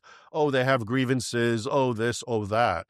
But if you find it's an institutionalized discrimination and persecution of minorities simply because they're not Muslim, how do you get around that? You know, well, the way you get around it is you don't talk about it. And you put that back to that Quran that you cited earlier about the people of the book. And yeah. That's one of the verses. Fight the people of the book, Quran 929. But there's others in the Hadith telling you how to treat Christians. If you see a Christian or Jew, you have to push them against the wall. Don't say salam, don't say hello to Christians and Jews. All sorts of things. You have to hate them, even though you have to live with them, et cetera, et cetera. So yeah, it all traces back to these scriptural injunctions. So we've covered Nigeria, and you've written about what's going on in Congo. That's also come up in the news this year. Yeah, I know. Well, I think a month ago or so, maybe 2 months ago, they entered a church and found 70 decapitated Christians. Okay, and it was by an Islamic terror group, which, funny enough, goes by its name is something democracy. Okay, it's part of this group called I forget, but if you look it up, something democracy, and they're a rebel group, and it sounds like they're leftist, and maybe they have leftist elements, but they also have a jihadist wing who does what they, decapitated 70 Christians. Again, if you look into it, if you dig in, you're going to see the hallmarks. Oh, this is about ideology. It's about hatred for Christians. Okay. The narrative, no, this is just some rebel group, and those are just poor innocent victims that were caught up in the war, and it gets very, it's very hygienic, and we don't talk about the religious element. Okay, if you're following the mainstream media, right? But if you look into it as I do, and I look at all the sources, it's very clear what's going on. Is it worse? You said earlier it's worse in Africa. Right. Is it worse in Africa because that's the continent where most Christians and Muslims are living side by side? That's a good question, and I think that is part of it. Well, I guess Europe more probably. Yeah, but I mean, for example, in Nigeria is literally 50-50. It's 50% Christian, 50% Muslim. And isn't that interesting that it's like a full-blown civil war essentially going on over there? There's this idea about Muslim populations as it grows, and this is sort of historically demonstrable. But if it's a small population, let's say 1%, which is like America, they're just going to be sort of vocal, kind of from a my rights type thing, like leftist groups, let's say. But when they become like, let's say 10%, then like in Europe, in certain countries and cities, then you get a lot of criminality, and you get these enclaves and no-go zones. So I've heard by various sources. And then when it grows, let's say 50%, now you have a war, you have a full jihad. Okay. When it keeps growing and now it's 70-80%, then the infidel is completely suppressed. Look at Saudi Arabia. You can't even have a church or anything there. Or they're suppressed, tremendously. So it's very unwavering. And for Europe, it's unfortunate because these numbers, I saw a Pew poll say like in 2050, in Germany, Muslims are going to be like 40% of the population. I mean, at that point, it's going to be like Nigeria. It's going to be a war, because why not? I mentioned Syria. there's mixed reporting here, so I'm hesitant to say that I there's... am too. Yeah. Right. Yeah. Yeah. It's So very. you agree with my It's position? it's very confusing what's really going on. Okay. And sometimes you hear it's Christian, sometimes you hear it's not. It's Alois, and it's Right. we have to wait for this smoke to settle, kind of. Yeah. Well, I encourage listeners and viewers to go to your webpage where you have all of this. I mean, I couldn't quite believe it when I went on, because you've been documenting these attacks on Christians for many since years. 2012, I think. No, it's 2011. Sorry. Okay, so well over a decade, and as far as I found, and including Christian websites, this is the most thorough documentation. Thank you. Yeah.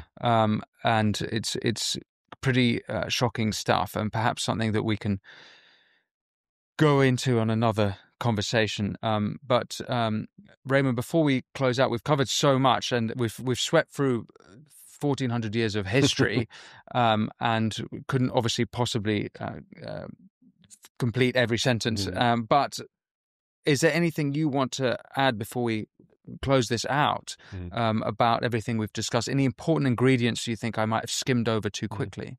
No, I just, to cap it off is just really to emphasize that there's such a gap in people's knowledge, and it's by design. This isn't just ignorance because whatever. It's been for decades building up, where information, like I said, fake history, which is more potent in many ways than fake news, has been like accelerating. And so people really need to educate themselves, and don't look to the professionals, because they're not going to do it, because a lot of them maybe even agree with me, but they have a career and they don't want to lose their job. You know what I mean? So a lot of that.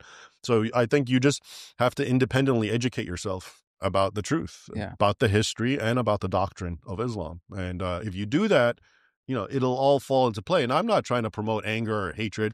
My thing is, I believe the more we have truth, the more we can act on it, and the better. But if truth is suppressed, then there's no remedy, because you can't fix something until you acknowledge the issue. Yeah. And if you just let it fester and boil and simmer over, well, that's just even worse. So the number one thing I would just tell people to objectively educate themselves on these topics, and I think everything else will fall into place. Yeah. You've mentioned a couple of your books. Are there any others that you want listeners and viewers to know about? And where can they find you online? Right.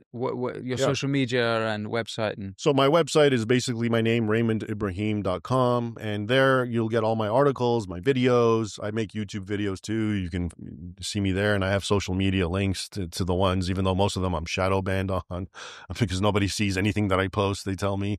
But the books, I would say, if you want to do what I just said, educate yourself, the number one book that I wrote would be Sword and Scimitar, 14 Centuries of War Between Islam, because I give the bare bone theology and doctrine that you need to understand about Islam without going into every detail. And then I give the history that we just discussed, and I really document it. And I go all the way up until the present and show the parallels. So I would, that would be the book that I would primarily suggest for anyone. Yeah. Raymond, I would like to say it was a pleasure speaking with you, but frankly, it's it's a jarring experience. It's been hard, brutal history, and particularly what's going on right now is really. Well, try being me sometime. Raymond Ibrahim, thank you so much for speaking with me. And my pleasure. We Winston. must do it again. I enjoyed it. Yes, thank you.